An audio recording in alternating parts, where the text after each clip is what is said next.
Shadow of the Broken Mask, Chapter 1. The Breath of the Serpent. The wind tasted of iron and snow, a brutal cocktail that clung to the exposed flesh like a vengeful spirit. It had been 3 winters since the fall of his name, 3 winters since Head become Jinn, a whisper swallowed by the vast, unforgiving landscape of the Northern Territories. The porcelain mask, fractured and stained with a perpetual gray, was more than just concealment. It was a shield against the ghosts that clawed at his memories, a tangible representation of the shame he sought to bury. He moved with the unsettling grace of a predator, a silent predator owned by years of lethal precision.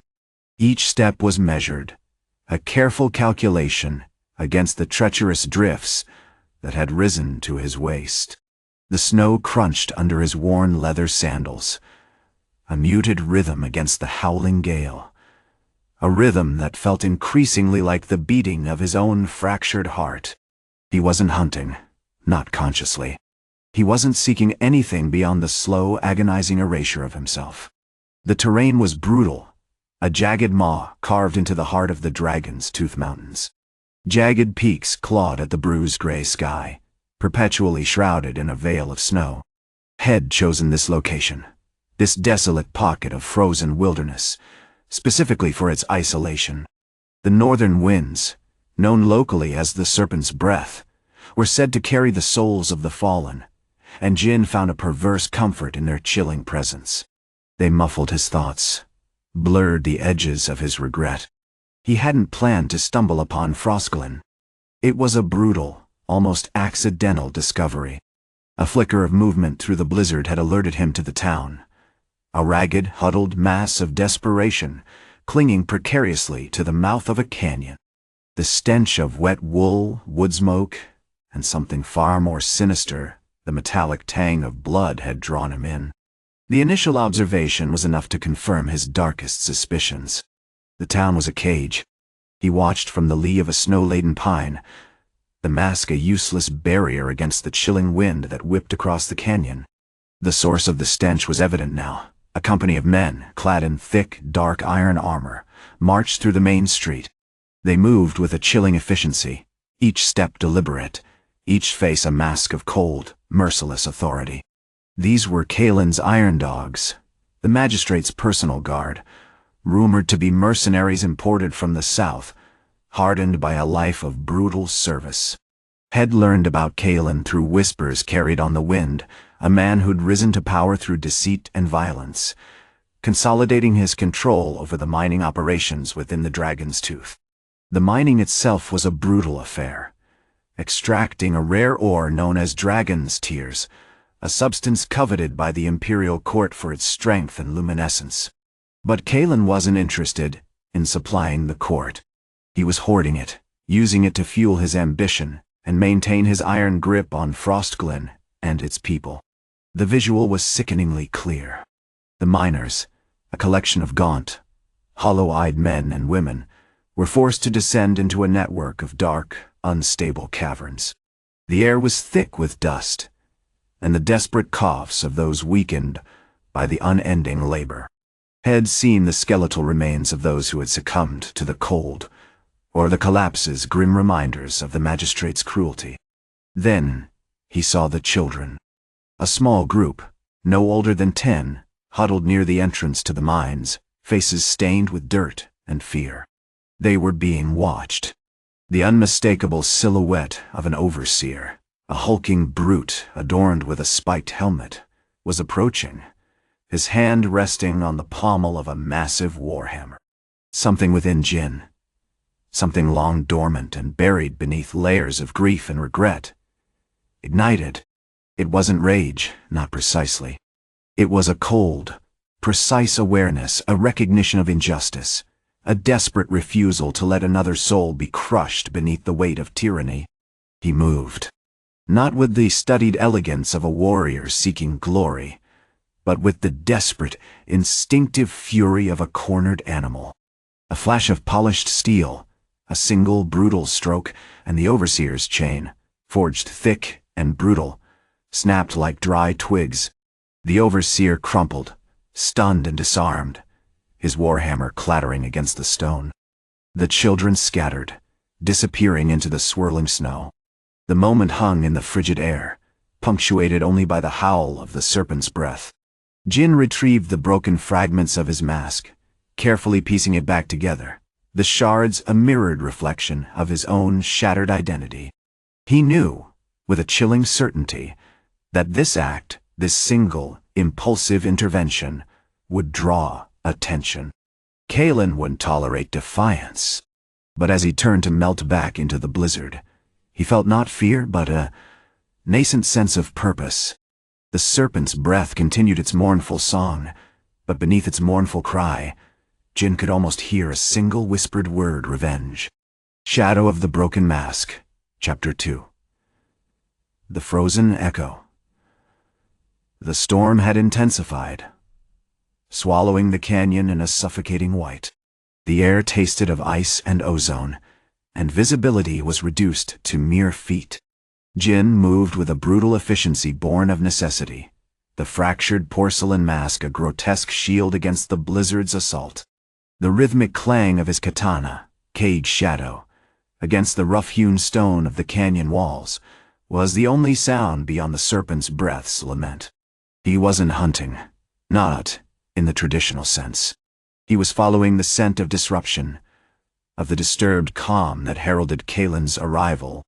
The magistrate scouts, a dozen men clad in dull iron, their faces hidden behind spiked helmets, had been tracking him since the fall of the overseer. They were a blunt instrument of force, their movements clumsy and their understanding of terrain rudimentary.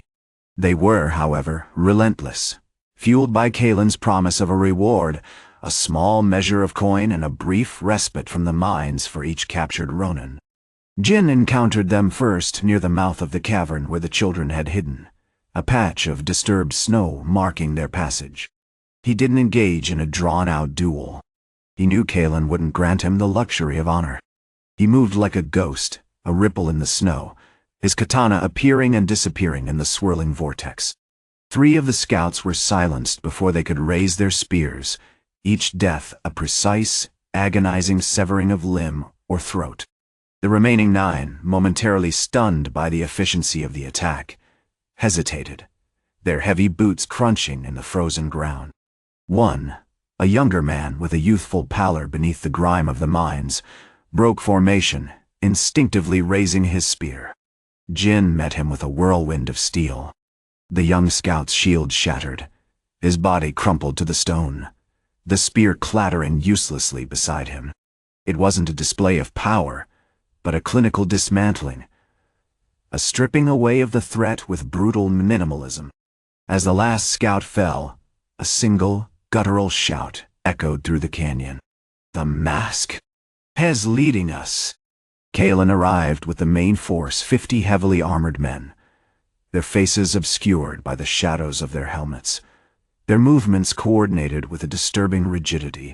They advanced slowly, deliberately, the rumble of their boots amplified by the canyon walls, the sound a palpable threat.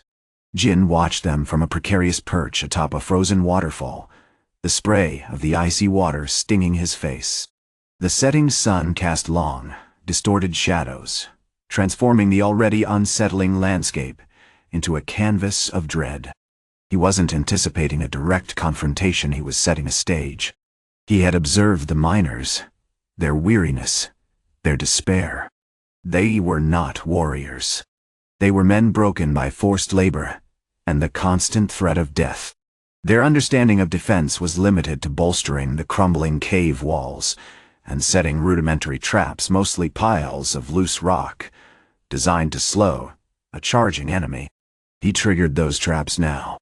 With a whispered command, barely audible above the storm, he directed the miners to initiate a sequence. A carefully timed collapse of a portion of the canyon wall, triggered by precisely placed stones, sent a cascade of shale and ice tumbling down upon the advancing infantry. The impact was devastating. Men were crushed beneath the falling stone, their armor offering little protection against the sheer weight of the earth. Chaos erupted. The iron-clad enforcers, accustomed to predictable encounters, were thrown into disarray. Their disciplined ranks shattered. They began to fire wildly with their crossbows, the bolts whistling through the air, adding to the confusion. Kaelen, a man built like a granite pillar, fought with a furious, brutal efficiency. He wielded a massive warhammer with terrifying power, smashing through the remaining miners, his movements a savage dance of destruction. He was a predator, sensing Jin's presence and relentlessly pursuing him. Jin met his attacks with a calculated fury.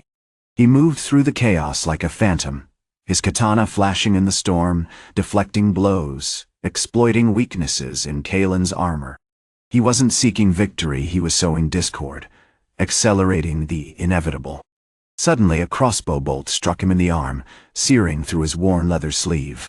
He grunted in pain, but didn't stop fighting. As he parried another blow, he saw Kaelen advancing, closing the distance. The magistrate's face, revealed momentarily through the glare of the setting sun, was a mask of cold fury, his eyes burning with a predatory intensity.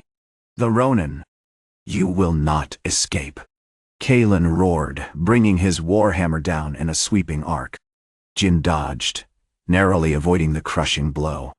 He used the momentum of the attack against Kaelen, driving his katana upward, severing the magistrate's helmet, a symbolic act of defiance. As Kaelen staggered disoriented, Jin pressed his advantage, delivering a final, decisive stroke that ended the fight.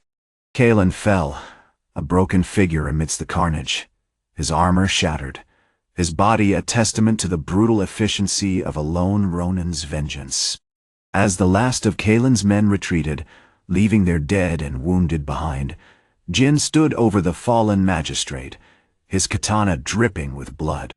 He retrieved a piece of Kaelen's shattered helmet, a fragment of polished steel, and added it to the collection of debris within his broken mask.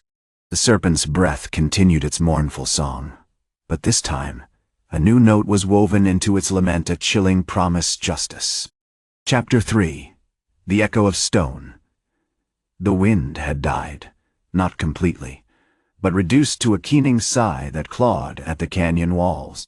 The blizzard, a white demon that had threatened to consume them all, had retreated, leaving behind a landscape sculpted in ice and blood. The air hung thick with the metallic tang of rain, and the lingering scent of pine, now tainted with the unmistakable aroma of death. Jin, still coated in a sheen of frozen sweat and grime, stood motionless, his silhouette a stark black against the nascent gray of the dawn. He wasn't a warrior examining a prize, but a sculptor contemplating a fractured form. The broken helmet fragment, a jagged shard of Kaelen's ambition, rested in his left hand.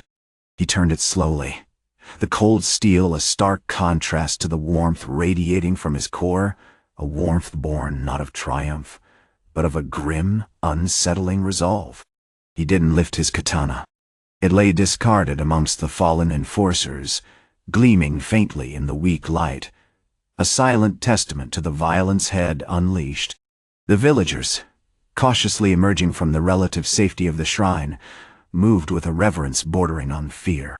Children, their faces smeared with dirt and exhaustion, whispered around him, offering meager rations of dried fish and hardtack.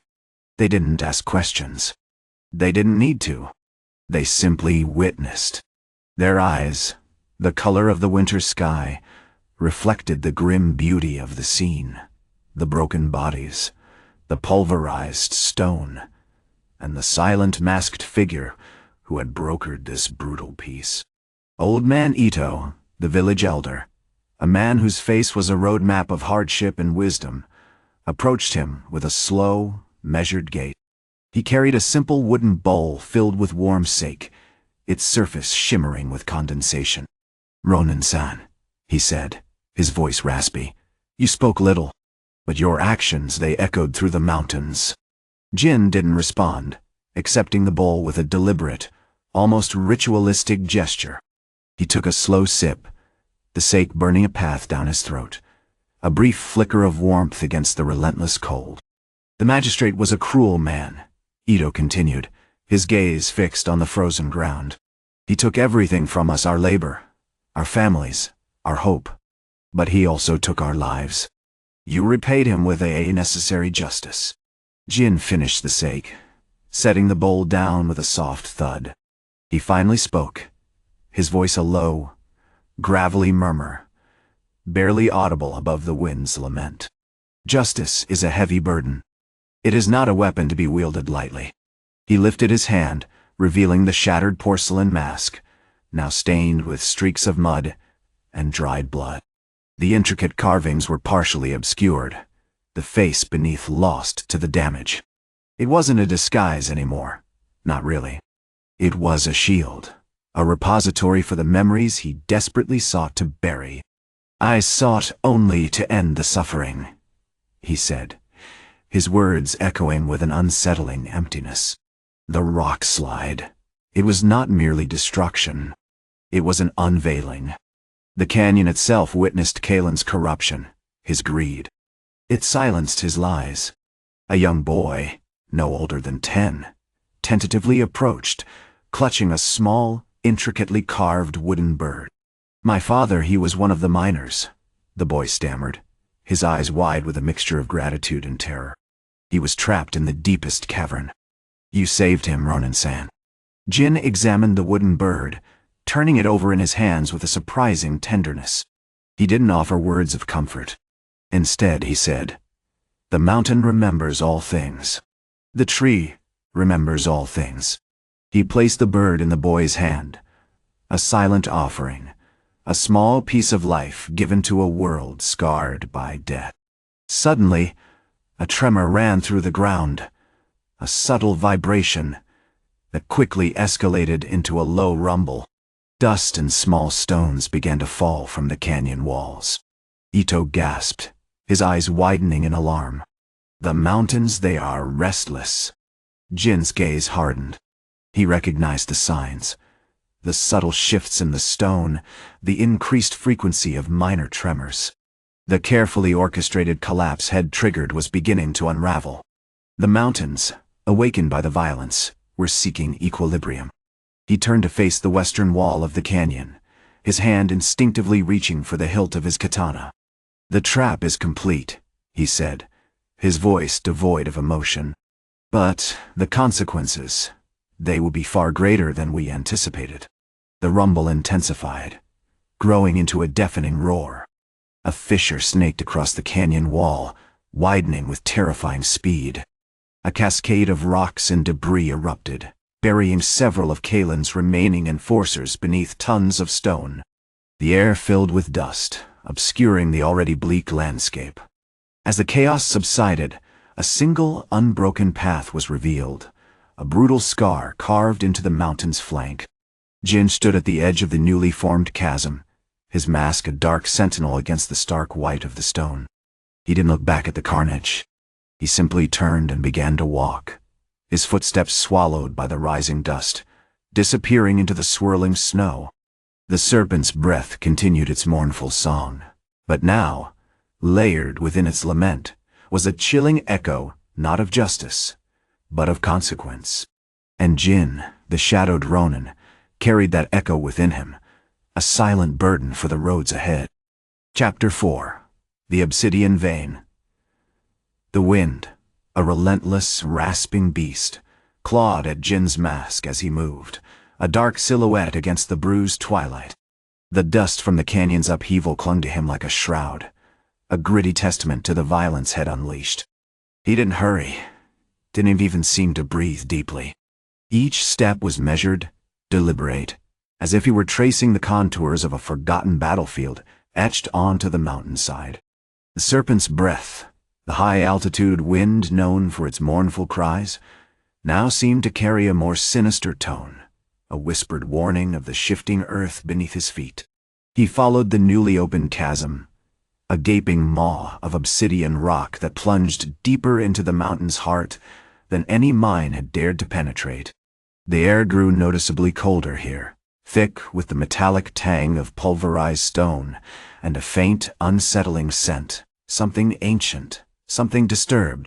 It was the smell of geological pressure released, of the slumbering power of the mountain, finally roused.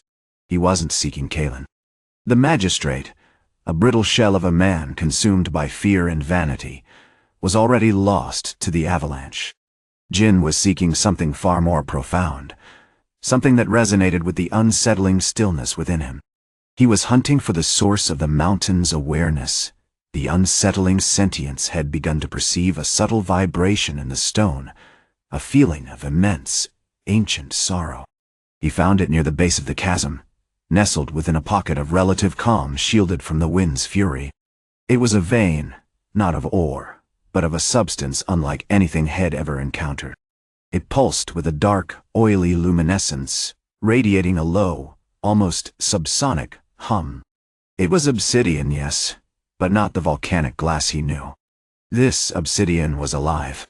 Vines of silver threaded through it, and within those silver veins flickered patterns fleeting, chaotic images of geological shifts, of colossal creatures long extinct, of the very birth and death of the mountain itself. Jin knelt, his movements slow and reverent. He knew instinctively that this wasn't a simple mineral deposit. It was a repository of the mountain's memory, its accumulated consciousness. Kaelen's greed, his assault on Frostglen, had unwittingly disturbed this delicate balance, forcing the mountain to express its anguish through violent upheaval.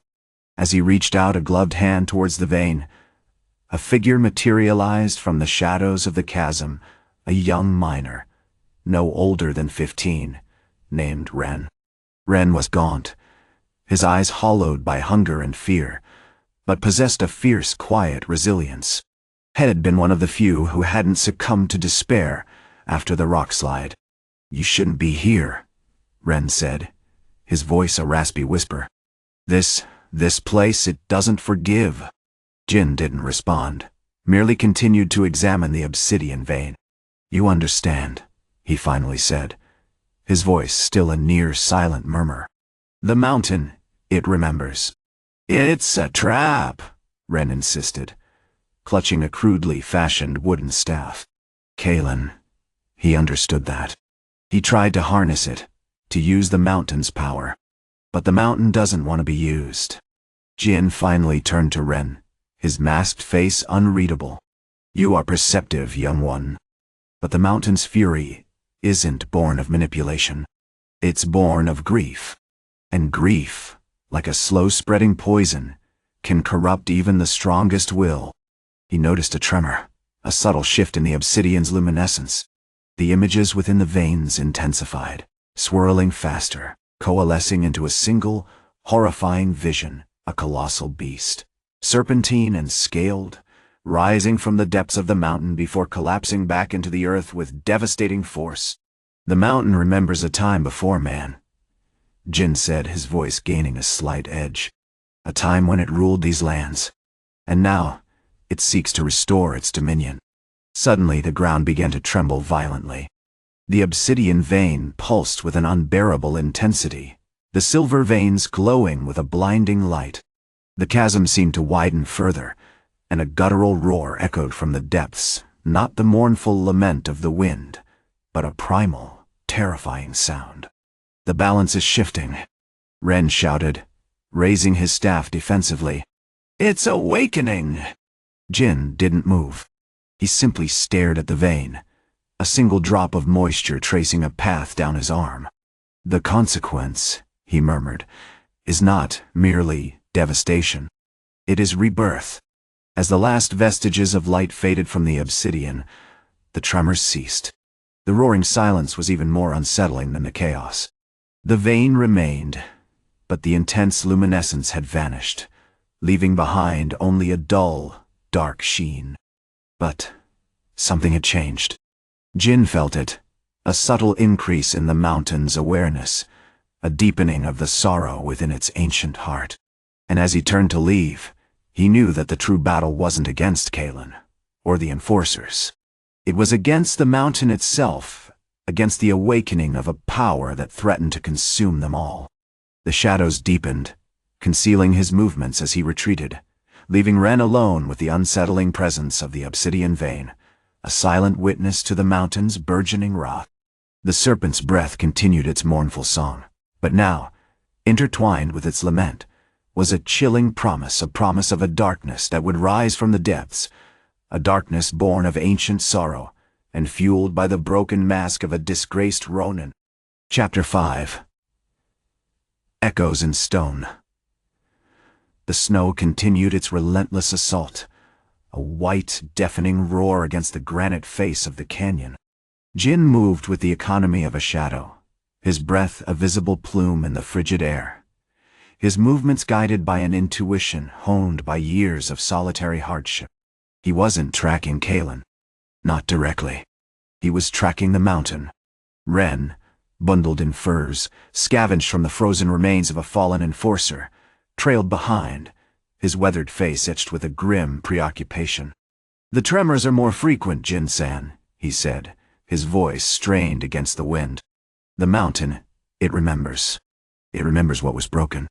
Jin grunted, a sound swallowed by the blizzard. He paused, pressing a gloved hand against the cold, rough stone. He wasn't listening to Ren's observations, not truly. He was feeling a subtle thrumming beneath the surface, a dissonance in the mountain's ancient rhythm. The vein of obsidian, once a blinding focal point of chaotic energy, now pulsed with a slower, darker light. It was no longer a screaming wound, but a deep, patient ache. They moved towards the heart of the mine, the entrance to the lower caverns, a gaping maw carved into the rock, slick with ice and perpetually damp. The air grew colder, thicker with the metallic tang of the ore, and the silence amplified, broken only by the drip, drip, drip of melting ice and the rasp of Jin's worn leather boots. The miners, a ragged band of 20 or so men and women, were huddled around a meager fire built within a larger cavern, their faces gaunt and etched with despair. They were a resilient people, these folk, forged in the crucible of hardship, but the mountain's awakening was stripping them of their spirit, replacing it with a suffocating dread. "The children are restless," a young woman named Hana said, her voice barely a whisper. "They speak of whispers in the stone, of the mountain's hunger." Jin nodded, his movements deliberate. He observed the miners, noting their shifts in posture, the way they avoided direct eye contact, the almost palpable sense of fear clinging to them like the damp air. He understood. The mountain wasn't simply awakening, it was feeding on their anxieties, their hopelessness. Suddenly, a guttural shriek pierced the silence.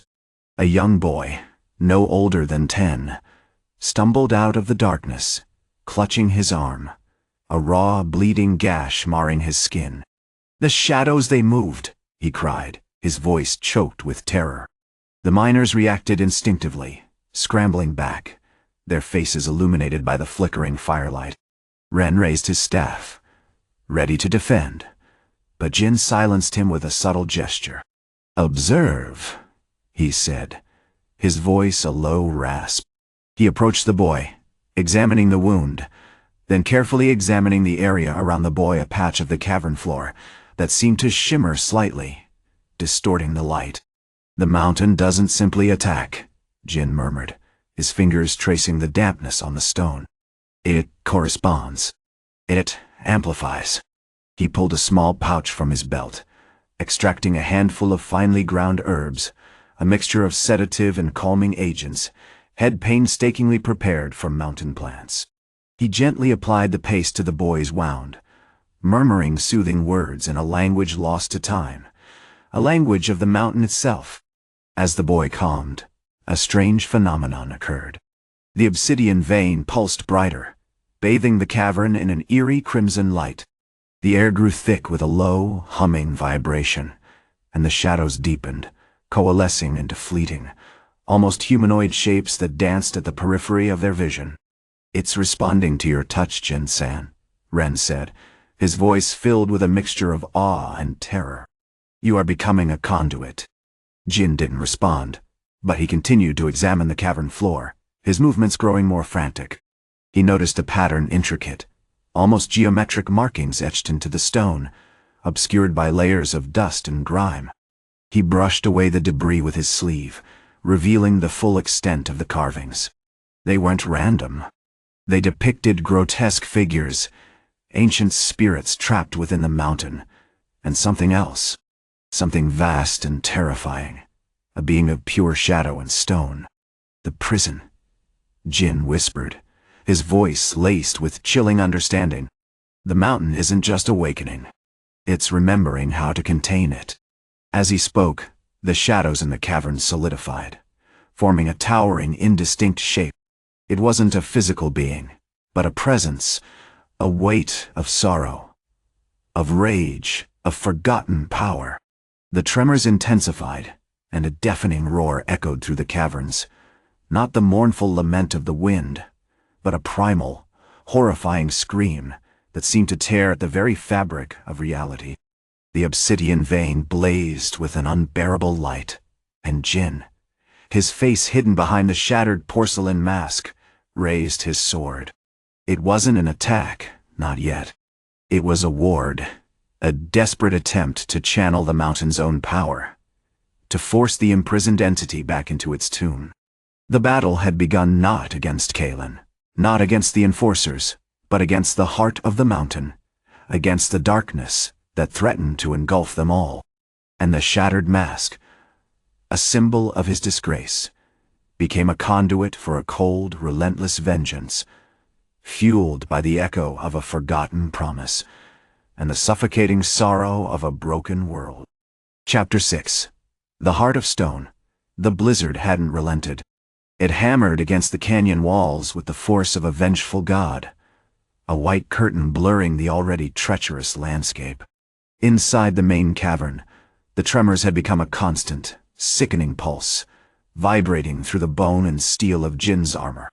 The obsidian vein, still pulsating with malevolent light, cast dancing shadows that writhed with an unnatural energy. He stood, a solitary silhouette against the inferno, his shattered porcelain mask gleaming with a cold, ethereal light. Kaelen was gone. Not dead, not exactly.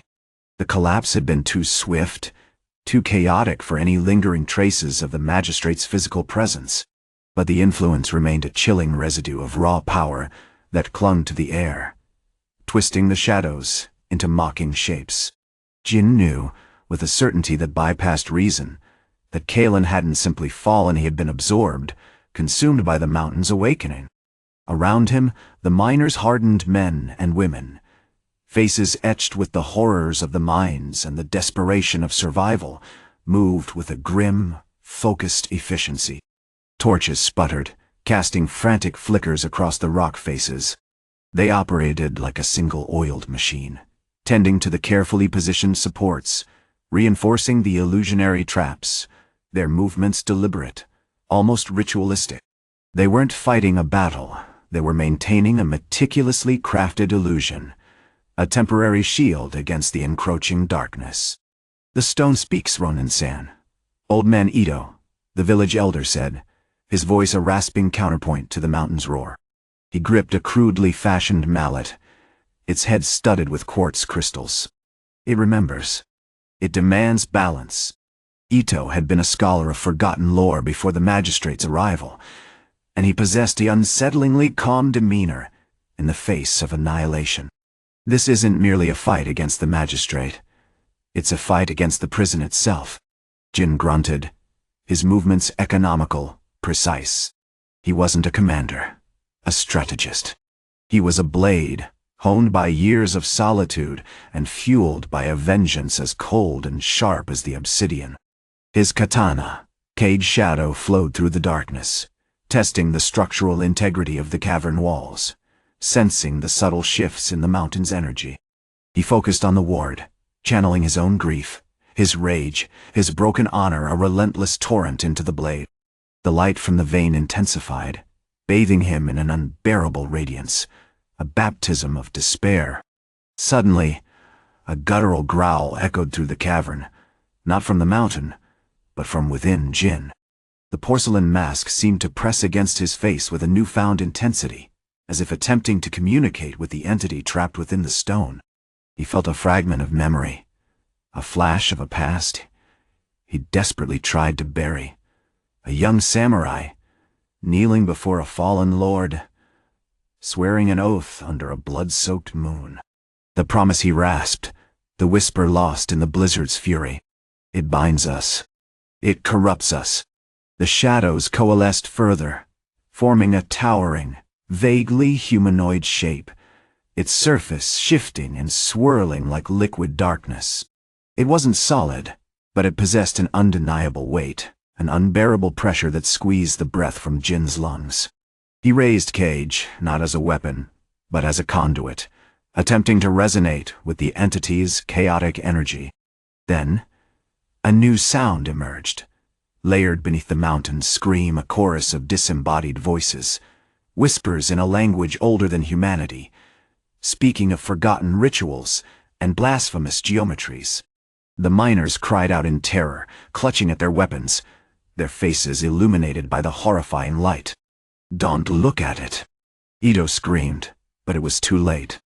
A single miner, a young man named Kenji, broke his gaze and stared directly at the approaching shadow. His eyes widened in a moment of horrified revelation. He began to convulse, his body racked with tremors, his skin taking on a gray crystalline sheen. The shadow reached for him, a cold, consuming embrace. With a swift, brutal motion, Jin's katana flashed, severing Kenji's arm before the entity could fully claim him. The severed limb crumbled to dust, a testament to the mountain's power. He didn't kill Kenji, not consciously. He simply denied the entity its sustenance, creating a momentary disruption in the chaos. "The balance it shifts," Jin said, his voice strained, his body aching with the effort. "It's feeding on our fear, our regret. We must not yield." He launched himself towards the shadow, a whirlwind of steel and desperate resolve. Kaga danced, carving arcs of light through the darkness, but the entity was elusive, intangible, a master of deception. It deflected his attacks with effortless ease, throwing him back with jarring force. As Jin staggered, exhausted, he noticed something else, a subtle alteration in the mountain's tremors. The pulse was becoming organized. It wasn't a random scream of rage, but a complex, rhythmic pattern. He realized with chilling clarity, the mountain wasn't just awakening. It was learning.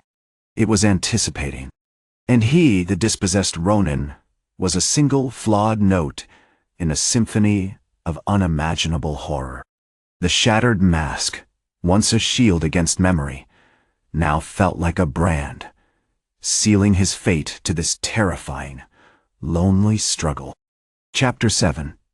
Echoes in stone. The blizzard, a white leviathan, had settled into a bone-deep silence, broken only by the rasp of wind against the jagged canyon walls. The air tasted of ice and something older, something akin to pulverized stone and forgotten grief. Jin, slumped against the slick, cold face of a vein of jade-colored ore, felt the tremors not just in his bones, but in his very soul. The mountain's learning wasn't merely rhythmic, it was focused. It was beginning to mirror his movements, a disconcerting echo of his desperate, ragged breaths. He examined the remnants of the rock slide, a chaotic cascade of shale and limestone, a brutal punctuation mark against the stone. The miners, a ragged cohort led by a grizzled veteran named Hiro, were meticulously clearing a path, their movements mirroring Jin's earlier efforts to camouflage the traps. Hiro, a man carved from the mountain itself, regarded Jin with wary respect. "The stone it remembers, Master Ronin. It remembers the fall of the old shrines, the screams of the warriors, and it seems to remember you." Jin grunted, ignoring the tremor in his arm as he meticulously sharpened his katana Cage. The steel was etched with the frost, reflecting the pale light in an almost unsettling brilliance. "It remembers what we feed it," he replied, his voice a low rasp, more accustomed to the silence than to conversation.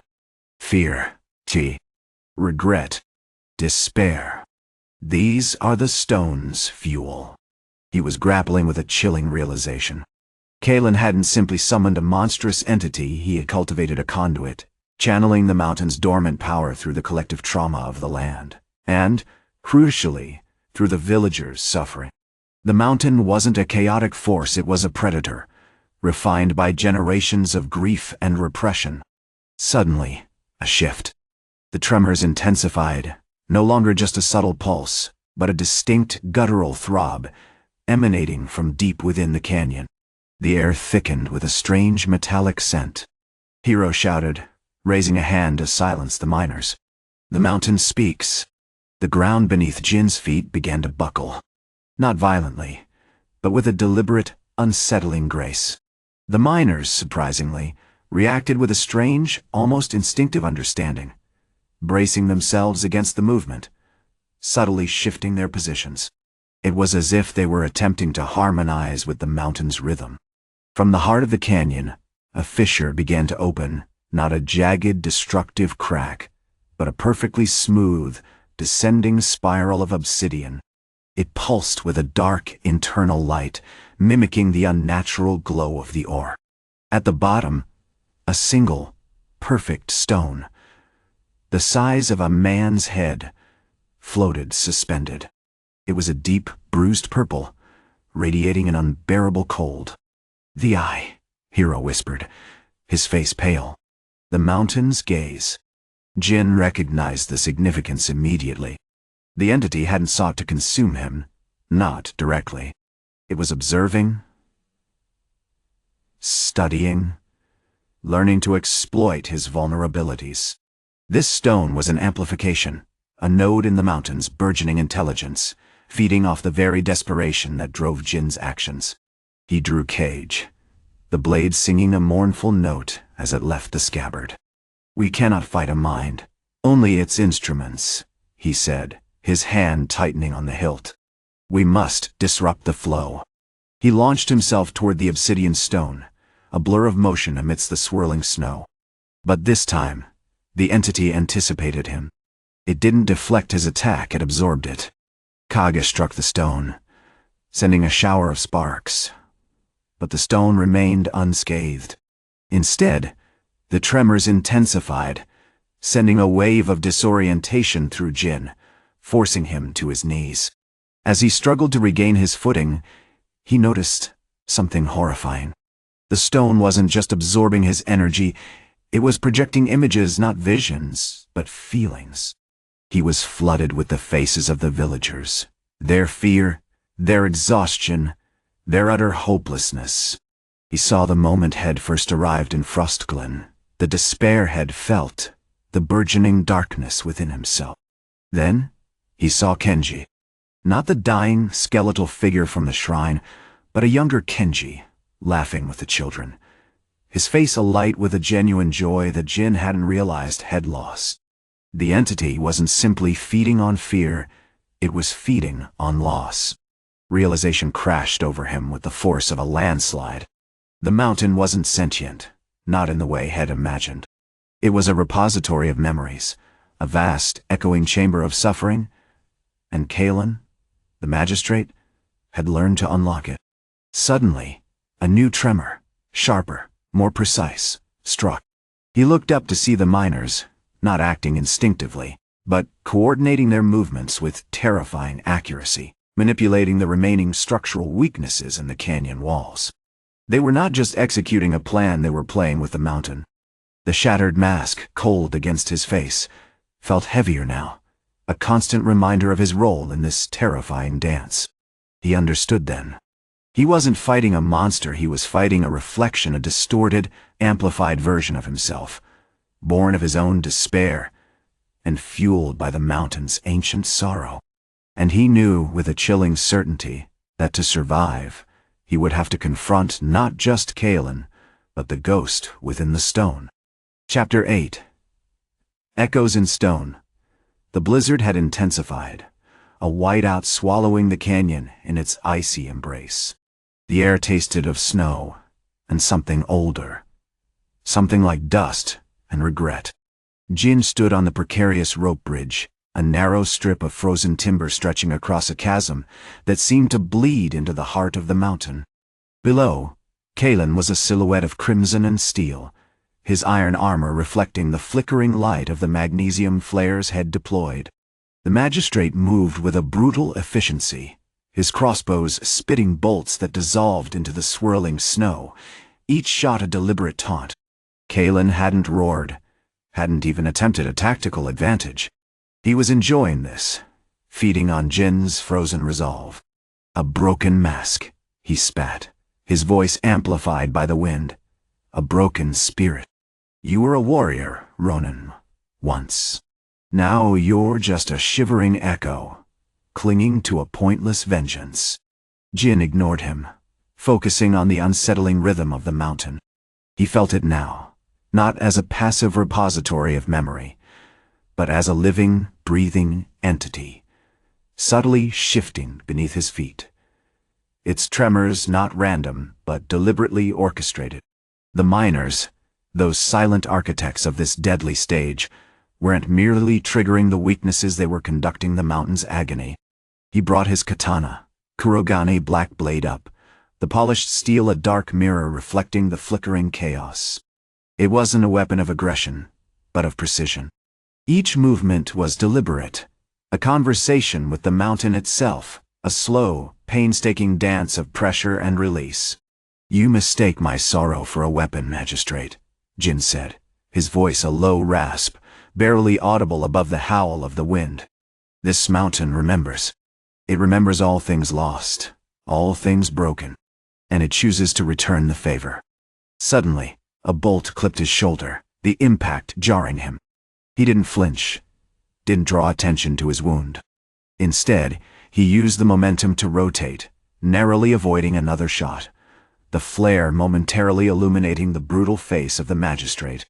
Kaelen's eyes, cold and devoid of pity, held a disconcerting amusement. You're impressive, Ronin, Kaelen admitted, his voice laced with a cruel admiration. But your illusions are wearing thin. The mountain is tiring. It is not a benevolent guardian. It is a hungry god. The bridge shuddered violently. Not a sudden collapse, but a carefully calibrated stress, a flexing of the ancient timbers. The miners, unseen but undoubtedly present, were tightening the noose. Jin realized with chilling clarity, Kaelen wasn't just trying to kill him, he was trying to break him, to force him to succumb to the mountain's despair, to become another echo within its stone heart. He moved, not with a charge, but with a fluid, almost hypnotic grace. He used the rope bridge as a weapon, swinging his katana, creating a spiraling arc of steel that deflected a volley of crossbow bolts. The blade connected with the iron plating of Kaelen's gauntlet, drawing a hiss of sparks.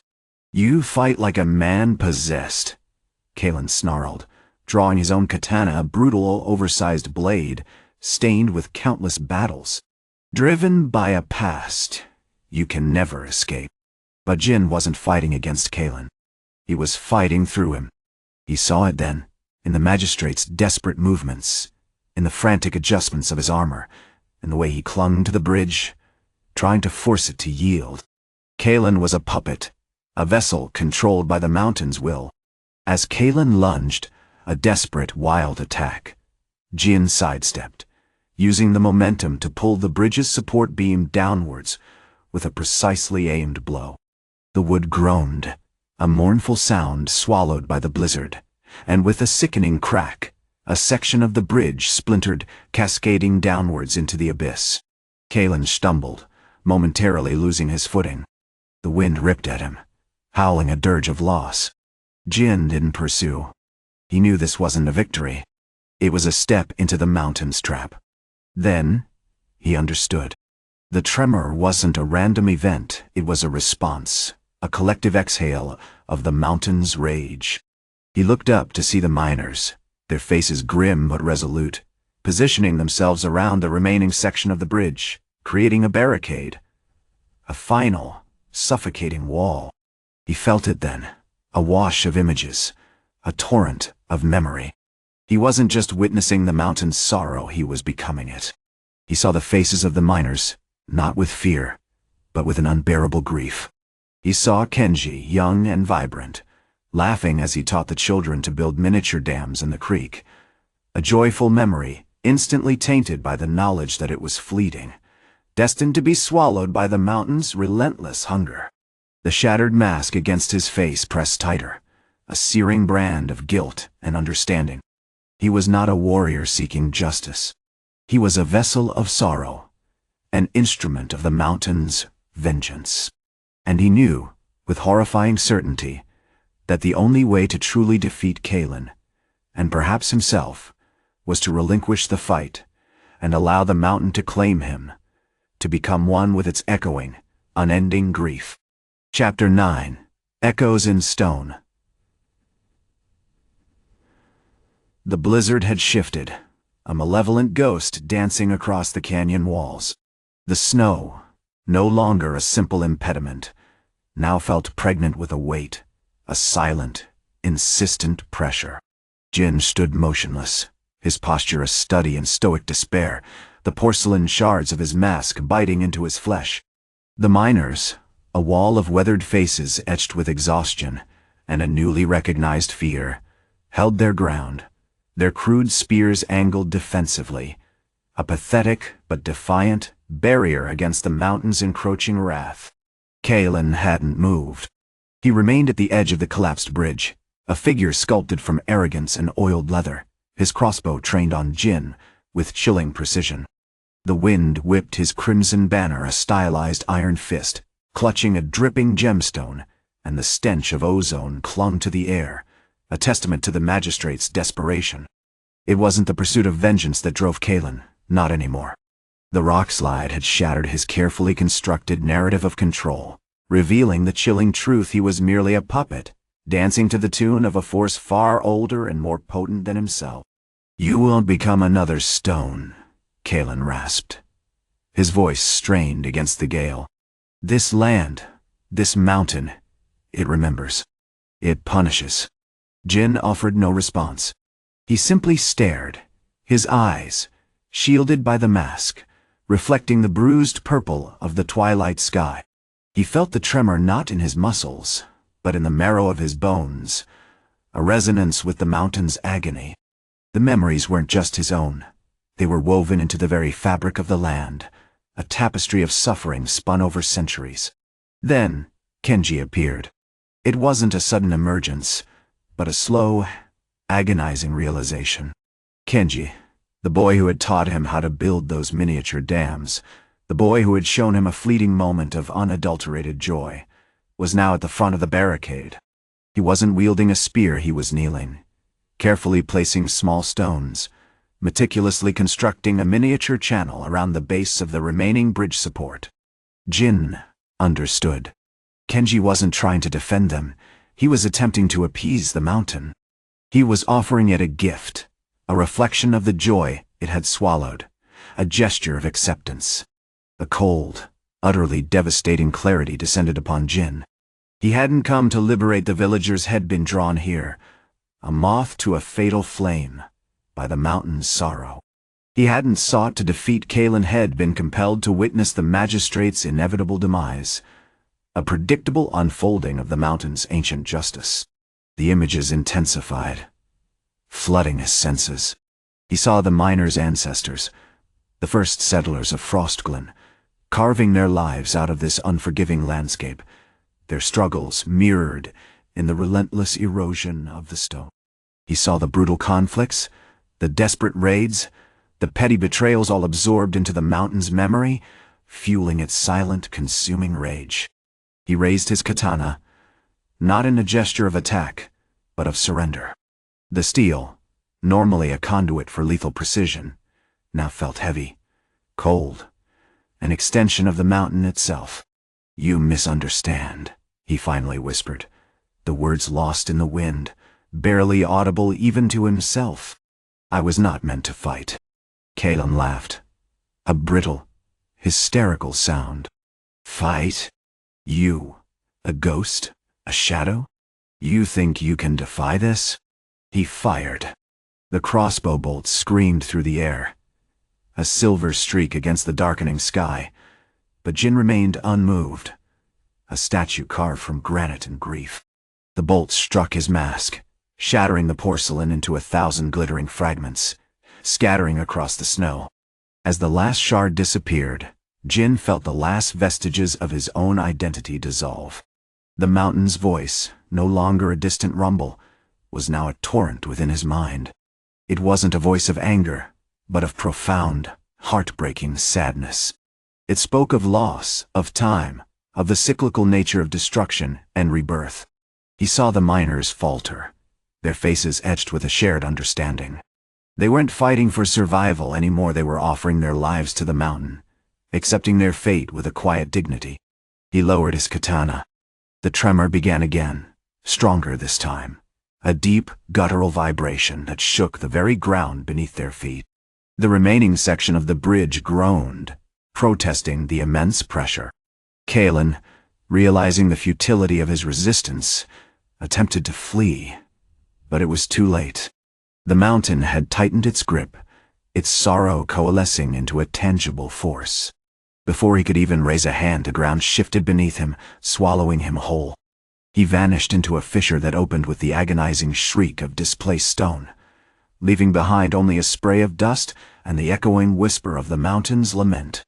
As the dust settled, Jin remained standing, motionless, integrated into the landscape. The miners, their faces pale and numb, circled him, a silent, grieving congregation. He was no longer a warrior, no longer a Ronin. He was simply a part of the mountain, a reflection of its unending sorrow. He was a shadow, swallowed by the broken mask, lost within the echoes of stone. Chapter 10. The stone's embrace. The blizzard hadn't diminished. It remained a brutal white curtain, clinging to the canyon walls, with the tenacity of a vengeful spirit. The air, saturated with ice crystals, bit through even the thickest firs, and the only sound was the relentless, grinding groan of the mountain, a sound that had, in the last few hours, begun to feel less like a geological phenomenon and more like a conscious, mournful sigh. The miners, exhausted and shivering, had finally begun to move, a slow, deliberate procession towards Jin Tardo.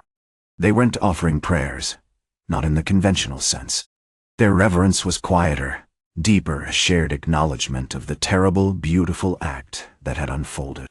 They carried no offerings, only tools picks, shovels, and a strange, almost devotional respect for the jagged rock they called home. Jin stood amongst them, a silent monolith. The shattered porcelain mask, once a grotesque shield, now seemed less a concealment and more a natural extension of his form, frosted with ice, dusted with shale. He hadn't moved since Kaelen's final, desperate plunge, his posture shifting subtly, becoming utterly still, as if carved from the very stone around him. Old man Hiroki, the oldest miner, and a man who'd seen generations born and buried in Frostglen, was the first to approach. He knelt, his weathered hands extending towards Jin with a hesitant reverence. "Samurai-san," he rasped, his voice thin and cracked, "you have brought us peace. But at what cost?" Jin didn't respond, didn't acknowledge Hiroki's words. He simply tilted his head slightly, a movement so slight it was almost imperceptible, as if listening to the mountain itself.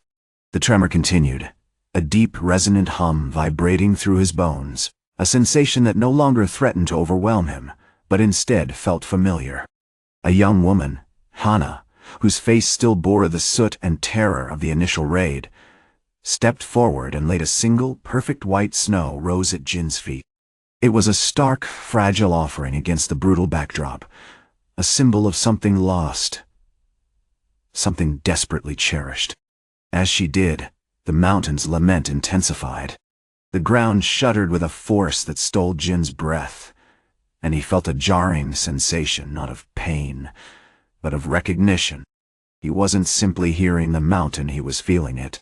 The memories, the fragments of his past, the deliberate attempt to bury them in isolation, began to unravel, dissolving into the swirling chaos of the geological event. He saw flashes a young boy, a training yard, the clash of steel, the betrayal of a lord, the weight of a dying father's hand. These images weren't intrusive, but rather overlaid upon his present experience, merging with the raw, sorrowful consciousness of the mountain. He understood, finally, the nature of the mountain's grief. It wasn't driven by anger or judgment. It was a profound, timeless sadness, the accumulated weight of centuries of erosion, of lost lives, of relentless, indifferent destruction. The miners, watching him, grew silent, their faces reflecting the stark beauty and terrifying power of the moment. They understood, instinctively, that Jin wasn't a warrior anymore. He was something else. A conduit. A vessel for the mountain's sorrow. Day. Suddenly, the remaining section of the rope bridge, already precariously weakened, gave a final, agonizing groan. It snapped with a sound like the cracking of a colossal bone, plunging downwards into the chasm with a shower of splintered wood and frayed rope. The last vestiges of the frozen precipice crumbled, adding their icy dust to the swirling blizzard. Kaelen's final, futile attempt to flee was a horrifying ballet of desperation. He scrabbled at the crumbling earth, grasping at loose rocks, his armored limbs flailing wildly. But the mountain, it seemed, wasn't interested in justice or vengeance. It simply asserted its dominion, its sorrow, a tangible force that crushed him beneath its unyielding weight. As the ground shifted, a fissure opened with a sound that was less a scream than a sigh of release. The miners watched, transfixed, as the earth swallowed the magistrate whole, leaving only a spray of dust and a lingering scent of iron and despair. The tremor subsided, leaving an eerie stillness in its wake. The miners didn't cheer, didn't even gasp with relief. They simply stood, their faces pale and numb, circling Jin with a quiet, almost meditative reverence. Jin lowered his katana, the polished steel reflecting the fractured light of the emerging sun. He wasn't returning it to its scabbard. It remained held loosely in his hand, a useless instrument, a relic of a past life. As the last of the blizzard retreated, revealing the stark beauty of the canyon, the jagged peaks, the frozen waterfalls, the deep, echoing silence, Jin stepped forward. He didn't move with a warrior's stride, but with the slow, deliberate grace of stone. He walked towards the fissure, towards the gaping maw in the mountain's face. He knelt at the edge, extending a hand towards the darkness. "It is done," he whispered, his voice a mere breath, lost in the wind. "The burden is lifted." Then he turned and walked into the darkness, disappearing into the fissure with a final silent grace. The ground shifted once more, a subtle tremor, as if the mountain itself was exhaling. No one followed. The miners, their faces etched with a mixture of grief and awe, remained where they stood, a silent, grieving congregation. The mountain's voice, no longer a distant rumble, was now a torrent within their minds, a sorrowful echo of a life, or perhaps 1,000 lives consumed by stone. And as the sun finally broke over the peaks, bathing the canyon in a golden light, it was as if the mountain itself had wept, and in its tears, the last vestiges of fear and oppression had been washed away, leaving only the enduring, heartbreaking beauty of a world remade in sorrow. Chapter 11. Echoes in the Stone. The sun, now a brutal, unforgiving eye in the vast expanse of the sky, beat down upon the newly liberated miners of Frostglen. The air, still thick with the metallic tang of pulverized rock and the ghosts of the landslide, carried the murmur of relieved voices, the clang of makeshift tools, and the hesitant laughter of children who had known only darkness. Yet the canyon itself remained silent, a colossal, frozen witness to the carnage and the improbable triumph. Jin was not there to accept their gratitude. He had vanished as silently as he had arrived, swallowed by the fissure he had briefly knelt before, leaving behind only the unsettling impression of a stone exhaling its sorrow. Old man Haruki, the village's sole healer, a man whose face was a roadmap of weathered hardship, was the first to venture towards the fissure. He moved with a stiffness born of age and a profound sense of unease, his gnarled hands clutching a worn wooden prayer bead. He wasn't a man of action, but a collector of stories, and he felt compelled to understand the enigma that was the masked Ronin. "The mountain remembers," he murmured, his voice rasping against the stillness. "It doesn't simply yield to violence. It remembers the blood spilled, the lives crushed, the fear it held captive for so long." He spent an hour meticulously examining the disturbed earth at the fissure's edge, running a trembling hand across the slick, black stone. He found nothing, no trace of Jin, no fragment of his mask, only the subtle shift in the mountain's resonance, a fainter echo of the tremor that had unleashed the rock slide. Further down the canyon, young Kenji, a blacksmith's son who had once been forced to forge weapons for Kaelen's enforcers, was attempting to replicate a small section of the illusionary mirrors used in the trap. He was driven by a desperate need for redemption, for a tangible way to atone for the part he had played in the oppression. His small forge, rebuilt from salvaged materials, sputtered with a fragile flame, the rhythmic hammering of his hammer a defiant counterpoint to the canyon's solemn silence. "It's not about the mirrors themselves," Kenji muttered to himself, painstakingly shaping a thin sheet of polished copper. "It's about the deception, the manipulation. Kaelen didn't just use iron, he used fear. He used our desperation against us." He realized with a chilling clarity that Jin hadn't just defeated Kaelen, he had exposed the fundamental weakness of their enemy, the reliance on control, on the illusion of dominance. As dusk began to bleed across the peaks, a group of miners, led by a grizzled veteran named Takeshi, gathered at the mouth of the fissure. They weren't searching for Jin, but for something else, a clue, a symbol, anything to explain the impossible. Takeshi, a man who had spent his life carving a brutal existence out of the mountain, was a pragmatist, a man of action. Yet, even he couldn't deny the profound sense of something lost, something sacred, that had been released with Jin's disappearance. "I've been thinking about the shrine," he said, his voice low and thoughtful. "The one where we sought shelter.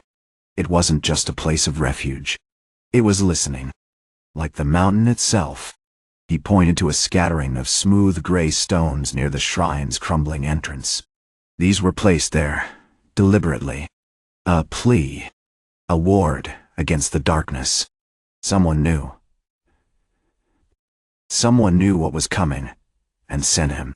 A hushed silence fell over the group. The idea was unsettling.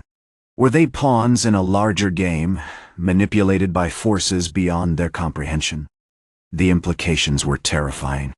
Suddenly, a faint, metallic scent drifted through the air, growing stronger with each breath.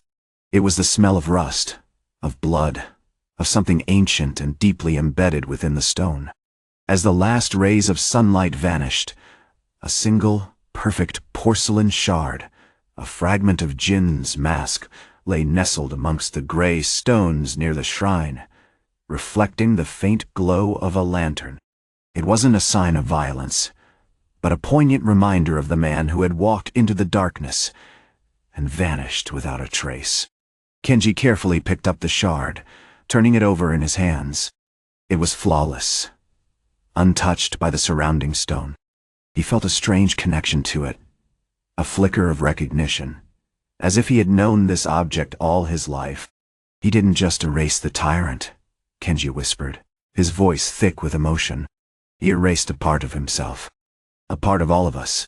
He was a mirror reflecting our own darkness. And in destroying Kaelen, he destroyed a piece of the darkness within us all." The mountain remained silent, its secrets locked within its stone heart. The miners, weary but resolute, continued to rebuild their lives, but they carried with them the weight of Jin's enigmatic disappearance, a haunting echo of a samurai who had vanished not just into the darkness of the canyon, but into the very soul of the mountain itself. Chapter 12. Echoes in the Stone. The rain began subtly, a persistent, icy drizzle that clung to the stone walls of the shrine and bled into the already saturated earth. It didn't bring respite, it intensified the damp chill that had settled deep into the bones of Frostglen. Kenji, still clutching the porcelain shard, found himself drawn back to the shrine, compelled by a force he couldn't articulate. The others, weary from the coordinated chaos of the rockslide, had dispersed, returning to the arduous task of clearing debris and securing the newly liberated mines. He knelt, examining the shard under the flickering lantern light. The porcelain wasn't simply smooth, it possessed a strange depth, as if a miniature landscape, a storm-swept valley, a frozen stream were trapped within its fragile form. He rotated it slowly, the reflected light dancing across his face, a stark mask of contemplation beneath the damp shadows. "It's not just a fragment," he murmured, his voice a low rasp against the rhythmic drumming of the rain. It's a question." Old man Haru, the village's only healer, shuffled into the shrine, his face etched with the familiar network of worry lines. He carried a small pouch filled with herbs, a futile attempt to soothe the widespread aches and bruises. "Still staring at the stone, young Kenji. The mountain doesn't give up its secrets easily. It demands respect and a price." Kenji rose, holding up the shard. "Respect, yes, but also understanding. Jin didn't just kill Kaelen. He orchestrated a collapse, a controlled destruction. He didn't seem driven by simple vengeance. There was a deliberation, a cold calculation, and something else. A sorrow." Haru grunted, unconvinced. Samurai are known for their discipline, their ability to suppress emotion. But to dismantle your own life, to vanish like a ghost, that is the mark of a broken man, not a warrior. Suddenly, a tremor ran through the canyon floor, a subtle vibration that rattled the loose stones. The lantern swayed violently, threatening to extinguish. A collective gasp rose from the miners gathered near the shrine entrance. "The mountain remembers," a young woman named Hana whispered, her eyes wide with a primal fear. "It always remembers." Kenji felt a prickle of unease. He had noticed the increased instability of the canyon walls, the subtle shifts in the rock formations. The miners, in their desperate effort to exploit the ore, had unknowingly destabilized the already precarious structure. As if on cue, a series of low groans resonated from the far wall of the canyon. Dust rained down, and a hairline crack spiderwebbed across the rock face. Haru, ever the pragmatic one, grabbed a large stone and began tapping it, listening intently. "It's shifting," he declared, his voice strained. A small movement, but significant. The rock slide, it wasn't entirely contained. The realization hung in the air, heavy and suffocating. Jin's trap wasn't merely a diversion, it was a slow, methodical process of geological destabilization. He hadn't just broken the bridge, he had sown the seeds of the canyon's destruction. Then, Kenji saw it. Scrawled into the newly exposed rock face, illuminated by the lantern's flickering light, were markings, intricate, almost geometric patterns etched into the stone. They were unmistakably the work of a craftsman, but not one familiar to the miners. The symbols radiated a chilling familiarity, a sense of ancient knowledge. "These were here before Kaelen," Kenji breathed, tracing the patterns with a trembling finger. "Before the mines, before anything." As he examined the markings, a faint scent intensified the metallic tang of rust and blood, now overlaid with a subtle earthy aroma, like the scent of petrified wood. It wasn't just the memory of the battle, it was something older, something dormant. Then a voice, seemingly carried on the wind, echoed through the canyon. Not a physical voice, but a resonance within Kenji's mind, a whisper of ancient stone. The balance shifts. The mask returns to the dust. But the echoes remain. Kenji stumbled back, clutching his head, the shard falling from his grasp. He looked around wildly, but the others were frozen, silent, their faces reflecting a shared, unspoken terror. He picked up the shard, turning it over in his hands once more. The miniature storm within seemed to swirl faster, more turbulent. He realized with a chilling certainty that Jin hadn't simply erased Kaelen, he had absorbed a part of the mountain's consciousness, a fragment of its age-old memory. And now, that consciousness was reaching out, seeking resolution, seeking vengeance. The rain intensified, washing away the dust and the markings, blurring the lines between the present and the past. As the last vestiges of sunlight faded, Kenji understood. Jin's disappearance wasn't an end, it was a beginning. He hadn't vanished into the darkness, he had become a part of it. And the shadow of the broken mask would continue to fall, not just on Kaelen, but on all who dared disturb the mountain's slumber. Chapter 13. Echoes of the Stone. The rain continued its relentless assault, a cold, insistent drumming against the weathered timbers of the shrine. Kenji, huddled within its damp interior, felt a constant, unsettling vibration beneath his feet, a low thrum that seemed to emanate not from the earth, but from the very stone itself. The shard, still clutched in his hand, pulsed with a faint internal luminescence, a sickly green that mirrored the storm raging outside. He hadn't slept in 48 hours, driven by a feverish obsession to understand what Jin had truly done. The villagers of Frostglen were a nervous, huddled mass, their faces etched with a mixture of fear and a nascent, desperate hope. The initial elation of freedom was rapidly dissolving, replaced by a profound unease. The mountain wasn't merely hostile, it was aware. The echo of Jin's actions, the absorbed consciousness, was manifesting in strange ways, sudden gusts of wind, shifting shadows, the unnerving feeling of being watched. The streams, they've changed, Old Man Hiroshi, the village's oldest miner, rasped, his face pale and etched with worry. The water flows uphill, sometimes. It's like the mountain is weeping. Kenji didn't attempt to reassure him. He knew Hiroshi spoke the truth. The mountain wasn't merely shifting, it was reacting. The resonance of Jin's actions had created a feedback loop, amplifying the mountain's inherent energies, its accumulated millennia of silence and stoic endurance. He focused his attention back on the shard. The miniature storm within had subsided, but the core of the vortex remained a swirling nebula of emerald light, occasionally punctuated by flashes of obsidian darkness. It was a window, he realized, not just to Jin's memory, but to something far older, something that predated even the mining operation. Suddenly, the resonance intensified, reaching a crescendo that slammed against Kenji's skull. Images flooded his mind, not just of Kaelen's brutal reign, but of a vast, desolate landscape, choked with volcanic ash and shrouded in perpetual twilight. He saw towering stone figures, not carved by human hands, but grown from the earth itself, remnants of a civilization swallowed by the mountain's fury. He witnessed a ritual, a desperate plea for balance offered to the heart of the stone, a ritual interrupted by a single shining blade. Then, just as abruptly, it stopped. The shard fell from his hand, shattering on the stone floor. The emerald light dissipated, leaving only dust and the lingering scent of petrified wood. But the silence that followed was more terrifying than the storm. It wasn't the silence of an empty space, but the silence of a conscious being withdrawing, or, perhaps, preparing.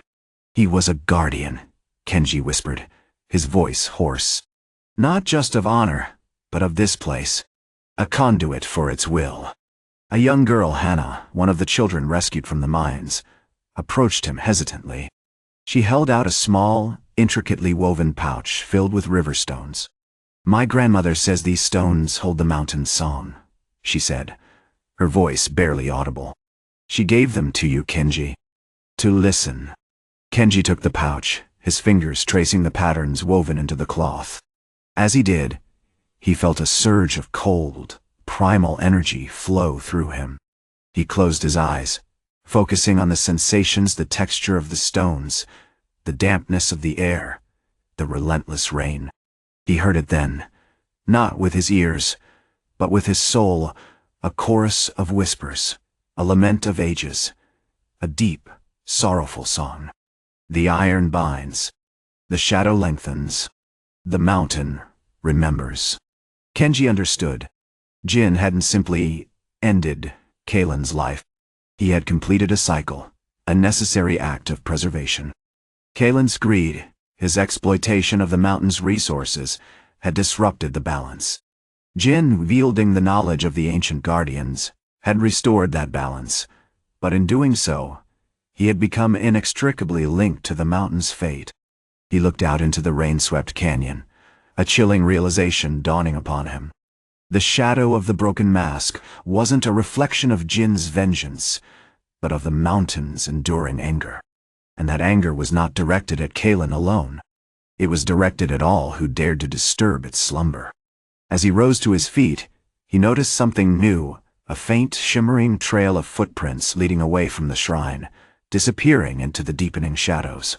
They weren't the prints of a solitary warrior, but something older. Something that moved with the silent grace of a creature born of stone and rain. The echo of the mountain's voice resonated again, this time with a chilling urgency. The reckoning begins. The stone awakens. Seek the heart. Chapter 14. The stone awakens. The rain continued its relentless assault, a gray, viscous curtain clinging to the jagged cliffs of Frostglen. Kenji, his breath a white plume in the frigid air, followed the shimmering trail, the weight of the mountain's pronouncements pressing upon him like a physical burden. The footprints weren't those of a man, not entirely. They were broad, distinctly human in their initial formation, yet possessed a disconcerting fluidity, as if the stone itself was subtly shifting beneath their weight. The air grew colder still, carrying with it the scent of wet shale, and something else, something ancient, metallic, and subtly unsettling. He moved with a grim purpose, his katana, cage shadow, strapped low on his back, a silent extension of his will. The shrine, a crumbling testament to a forgotten faith, felt less like a refuge and more like a staging ground for a terrible revelation.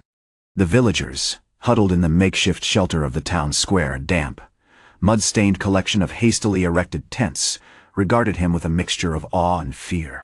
They'd grown accustomed to Jin's appearances, these brief, brutal interventions, but the unsettling feeling that accompanied him intensified with each passing day. He found the source of the footprints near the mouth of the deepest cavern, the one they called the Iron Maw. The ground here was slick with a viscous dark fluid, and the air thrummed with a low, resonant vibration. Etched into the damp stone of the cavern wall, barely discernible beneath a layer of moss and grime, were symbols. Not the stylized kanji of the magistrate's men, but something older, more primal serpentine patterns intertwined with representations of crumbling mountains and weeping rain. Kenji knelt, tracing the symbols with a gloved hand. He didn't understand the language, not consciously, but he felt it a surge of raw, untamed energy, a recognition that bypassed logic and resonated directly with his soul. He understood, with chilling certainty, that the mountain wasn't merely remembering Kaelen's transgression. It was waiting. Suddenly the ground beneath him shuddered. Not a tremor, but a deep, resonant groan, as if the mountain itself were shifting its weight. Dust and loose shale rained down from the cavern roof, and the air grew thick with the metallic scent. The footprints, previously shimmering subtly, began to pulse with an increasingly vibrant light, leading deeper into the darkness. "Stay back," he commanded, his voice a low rasp, barely audible above the roar of the rain and the mountain's unsettling groan. He drew cage, the polished steel reflecting the gray light like a predatory eye. A figure emerged from the darkness, slowly, as if coalescing from the stone itself. It was a man, tall and powerfully built, clad in tattered gray robes that seemed to absorb the light. His face was hidden behind a helm crafted from obsidian, etched with the same serpentine symbols that adorned the cavern wall. In his hand, he held a weathered iron staff, its head shaped like a stylized mountain peak daito. "You seek the heart, Ronin." The man's voice was a gravelly whisper, seemingly emanating from the stone itself. "A worthy pursuit, though a perilous one." Kenji didn't answer, simply held Kage at the ready, the blade poised for a deadly strike. He recognized the movements of this warrior, a deliberate, almost ritualistic grace, imbued with an ancient power. This wasn't a soldier. This was something older, something guardian. The iron maw is not merely a mine, the figure continued, taking a step forward. It is a wound, a scar inflicted upon the mountain's soul. Kaelen's greed has poisoned its lifeblood. The ore you seek is not just a resource, it is a catalyst for further corruption. He raised his staff, and a wave of energy pulsed outwards, momentarily freezing the rain and bathing the cavern in an ethereal blue light. Kenji felt a searing pain in his chest, a wave of agony as if the mountain's suffering was being channeled directly into him. He staggered, clutching his heart, and dropped to one knee. As the pain subsided, he noticed something else, a change in the air. The rhythmic thrumming of the mountain's groan intensified, accompanied by a faint, almost musical chime. "The stone awakens," the guardian whispered, his eyes visible now, through the obsidian helm burning with an ancient, unsettling light. "And with its awakening, the reckoning begins." He pointed the staff towards a narrow fissure in the cavern wall, a fissure Kenji hadn't noticed before. A swirling vortex of gray mist emerged from the opening, and within it, he glimpsed a fleeting image, a colossal, stone figure, partially buried in the earth, its eyes glowing with an unbearable intensity. "It has waited millennia," the guardian said, his voice filled with a profound sadness. "For one to understand, for one to answer its call." Before Kenji could react, the guardian raised his staff one last time. The stone around him pulsed with raw energy, and with a terrifying roar, he vanished, consumed by the swirling mist. The fissure sealed itself shut, leaving behind only the lingering scent of metal and the deafening silence of the mountain. Kenji rose slowly, his body aching, his mind reeling. He looked back at the iron maw, no longer seeing a source of ore, but a gateway to something far older, far more terrifying, and far more powerful. The shadow of the broken mask seemed to deepen, reflecting not just his vengeance, but the profound and terrible weight of the mountain's judgment. "The stone awakens. Seek the heart." The words echoed in his mind, a haunting imperative, and he knew, with chilling certainty, that his path was no longer his own. He was a vessel, a conduit for the mountain's wrath, and his journey had just begun. Chapter 15. Echoes in the stone. The blizzard had ceased, leaving Frostglen draped in a silence deeper than the snowdrifts. The air tasted of ice and regret, clinging to the lungs with a frosty grip. Jin, still masked, moved through the skeletal remains of the marketplace, a wraith navigating a graveyard of broken hopes. The villagers, gaunt and hollow-eyed, regarded him with a wary reverence, a mixture of fear and something akin to desperate gratitude. They offered him meager rations, dried fish, a few turnips, their movements stiff with the ingrained habit of obedience. He accepted them with a curt nod, the silence between them punctuated only by the drip, drip, drip of melting snow. He wasn't seeking thanks. Thankfulness was a luxury he couldn't afford. He sought answers to the mountain's unsettling pronouncements, to the weight of the stone's judgment that clung to him like frost. The words, "The stone awakens. Seek the heart," resonated with a primal urgency, pulling him relentlessly towards the iron maw door. His investigation led him to the deepest level of the mines, a labyrinth of unstable tunnels carved into the mountain's gut. The air here was thick with the metallic tang of the ore, overlaid with a chilling dampness. The miners, hardened by years of brutal labor, spoke in hushed tones of strange occurrences, tremors that shook the very stone, whispers carried on the wind, and the unsettling feeling of being watched. They attributed it all to the Yikai, the spirits of the mountain, angered by their exploitation. Jin paid them little heed. The Yikai were distractions, shadows cast by the true darkness, Kaelen and his enforcers. But he noted their fear, meticulously cataloging it as data. Fear, he realized, was a potent weapon, a mirror reflecting the immense power he was trying to understand.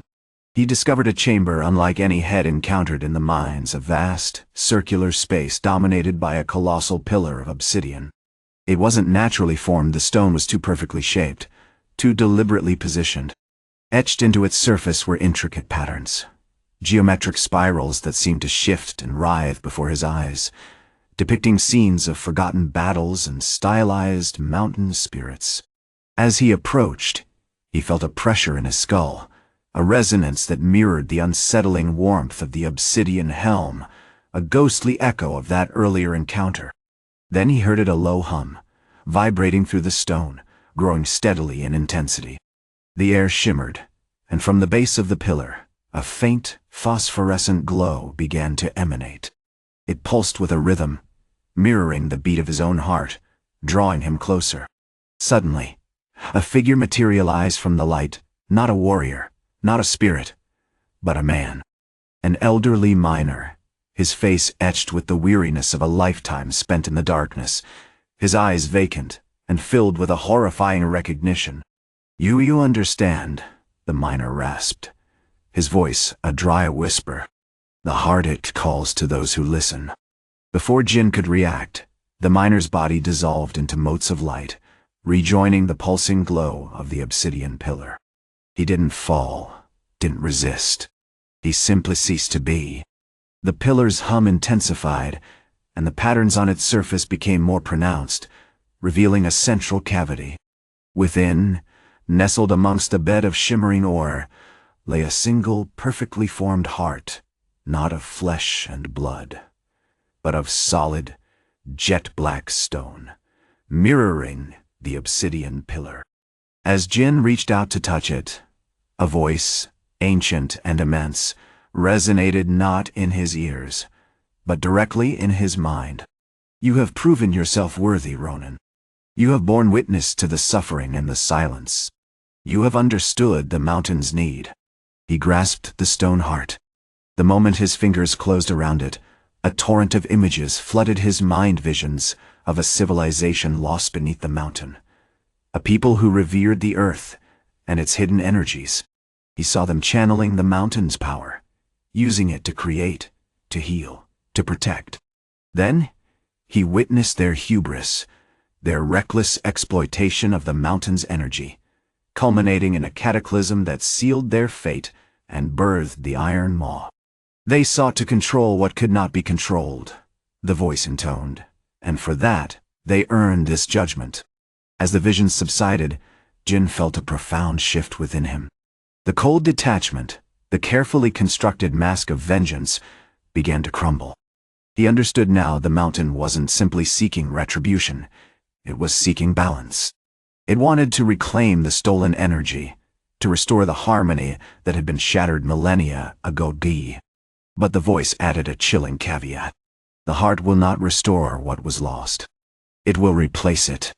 A new equilibrium must be forged, one built not on exploitation, but on reverence." Suddenly the ground beneath him trembled violently.